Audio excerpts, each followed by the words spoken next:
Good morning. Today I'm going to tell you about how to schedule an event or how to start your event which is already being scheduled in the WebEx. So I'm going to brief you about role of a host. Okay.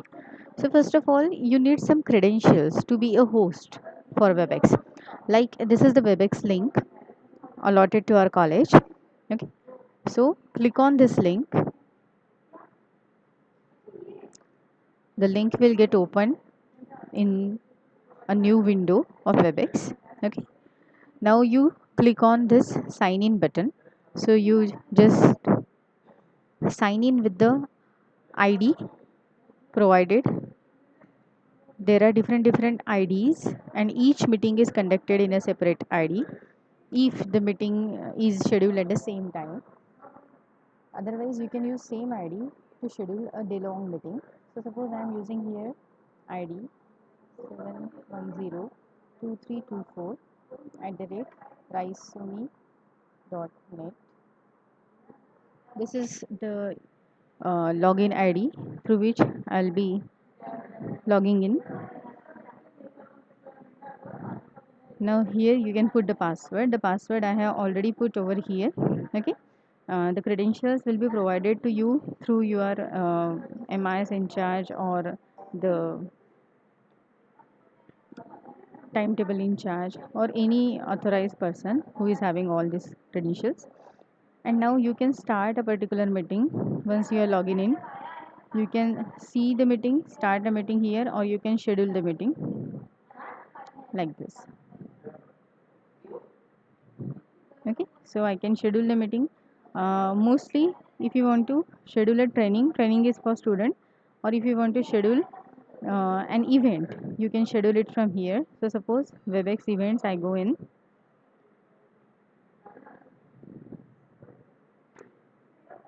If you already have a meeting or event number, you can put it here, or you can just start a new scheduling from here. So host an event, schedule an event. I can select schedule an event. Then I will get the complete specification. I need to put these things. So like event type, it is education instructor event. Generally this is also only kept demo.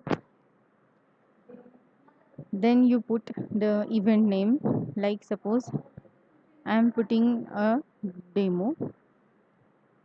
Then you can put the event password if you want someone should use this password to log in. Then you can put your event under some program. Okay, or you can keep it as it is. Then you can mention the date like October 24 2020. Now start the time, if I schedule it suppose at 12, timing suppose 12:30, okay, p.m. Then estimated duration I can select 1 hour, 2 hour, maximum you can put. Then email reminder, you can send reminder before 10 minutes. Then conference type, just generally mention as it is. Then you can put the uh, attendees in this attendees list, create an invitation.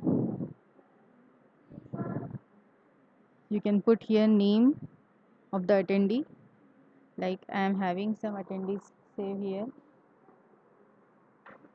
If you have already used it some previously, you can directly use that name, or you can put your name here.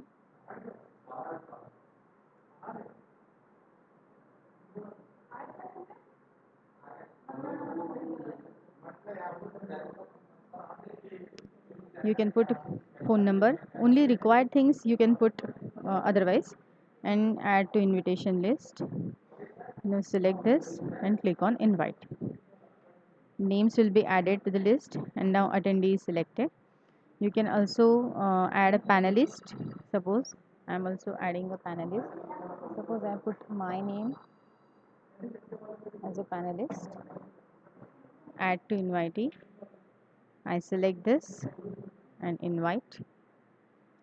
Now panelist is also added suppose, and then You can select this reminder, first reminder, suppose before 15 minutes, second reminder before 5 minutes, follow up, you can send thank you. You just need to check uncheck these boxes and then you schedule this event.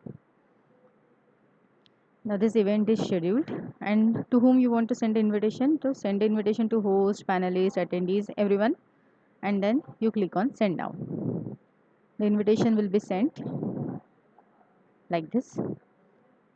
Now if you want to start that event, so you have to just log in as I have told in the beginning, and then you just click on the site events. So you can see the event which you have scheduled, like I have scheduled this demo event. So now I can click on start button and that event will be started.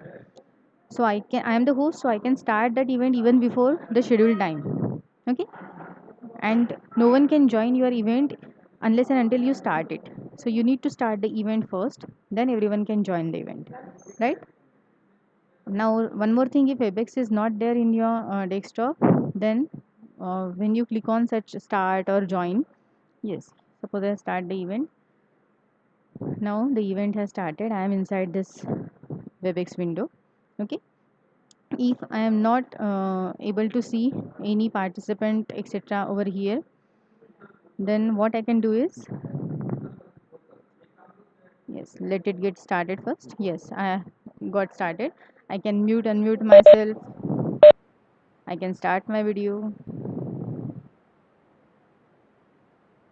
So this light has turned on and my video is on.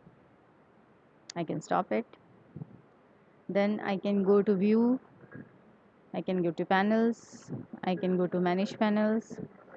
Participant I want to see, so I will add them to this side. Now I can see chat, I can see QA, I can see participant. I will click on OK button. Then I can see all the things here.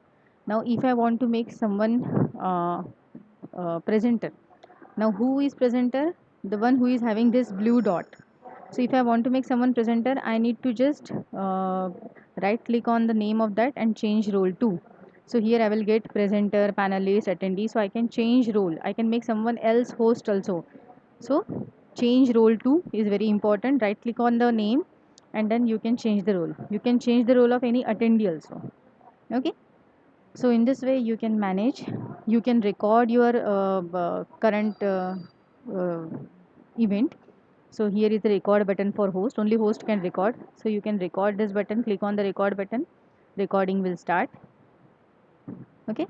And once the recording is done, you can stop that button. Click on the stop. Recording will be stopped. Right. So in this way, you can manage all the things. In the event option, if you want to do practice session so that others should not see your presentation, if you 2 3 panelists want to discuss, you can start practice session. The others will get this message, the practice session is going on. But for actual event, you need to end this practice session before the actual event start. Okay. So also if you want to make some attendee panelist, then you can check on this attendee list, right click on that attendee, make change role to panelist etc. Or you can also find out the participant from here in the attendee list etc. Okay, there are various options like assign privilege to panelist, attendees, change role to. Okay, so in this way you can make the things. And at the end, once you are done everything, you can even print screen. Suppose you are the host and you are having some 5 6 panelists, so you can ask them to put their videos on. The all videos will be seen over here, and then you can just press print screen button, go into the paintbrush or a ppt and just control v, paste it there. The screenshot of your webex meeting will be taken as a print screen. So these all things will be helpful for you to maintain your record of the meetings. Okay. So this is the thing. If you want to end the meeting, you can just directly close this. Regarding share, you are the host, so you can directly share the contents by clicking over here, share content. What you want to share, it will ask PowerPoint, movie, presentation, whatever the things are open, it will ask. If the PowerPoint window would have been open, it would have asked me share the PowerPoint. I would have clicked the share button. It will take me directly to the PowerPoint. I can make another one presenter also. So I just need to right click, change role to presenter, and that person will get the share right. Okay. In Webex, at a time only one person can share the things. So this share right is given to presenter only, and at a time only one can be the presenter. Okay. If you want to be the presenter again, you can directly click on the share button, or you can make yourself presenter because you are the host. So you have the right to change role of anyone at any point of time. Even you can mute and mute anyone through your controls. You can turn on or off someone's video also. Okay. So that is all. Thank you everyone. Here I am ending the event. Once the host ends the event, the complete event is ended for everyone. Right? So thank you so much for the listening. Bye.